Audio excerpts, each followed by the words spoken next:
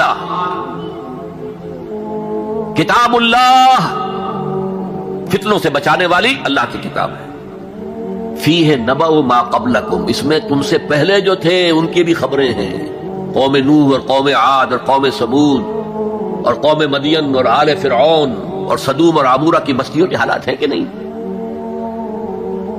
وخبر ما بعدکم، اس میں تمہارے بعد جو آنے والے حالات ہیں وہ بھی درج ہیں، ذرا کھدائی کر کے نکالنا پڑتا ہے ورنہ حالات موجود ہیں۔ ایک اوپر کی چیز ہے، سامنے کی چیز ہے، ایک ذرا اندر سے کھدائی کر کے لیکن یہ کہ حضور فرما رہے ہیں خبر و ما بعدکم وحکم ما بینکم، اور جو بھی اختلافات تمہارے درمیان ہوں گے ان کا فیصلہ بھی اس کتاب میں موجود ہے۔ کاش کہ ہم اپنے مذہبی اختلافات کو رفع کرنے کے لیے قرآن کی طرف رجوع کریں، جو حبل اللہ ہے، واعتصموا بحبل اللہ جميعا ولا تفرقوا۔ تو فرمایا کتاب اللہ فیہ نبأ ما قبلکم وخبر ما بعدکم وحکم ما بینکم هو الفصل لیس بالحزل، وہ فیصلہ کن کلام ہے، ایسے ہی یاوہ گوئی نہیں ہے، یہ قرآن کی آیات ہے۔ انہ لقول فصل وما هو بالحزل، سورہ طارق کے اندر آیا، طارق میں هو الفصل لیس بالحزل من ترکہ من جبار قسمہ اللہ، اگر کوئی جبار شخص اپنی سرکشی میں اس قرآن کو ترک کر دے گا اللہ اسے پیس کر رکھ دے گا۔ السلام علیکم، ڈاکٹر اسرار احمد کے مزید بیانات سننے کے لیے ہمارے چینل ایمان ریس کو سبسکرائب کریں اور بیل آئیکن کو پریس کر دیں۔ شکریہ۔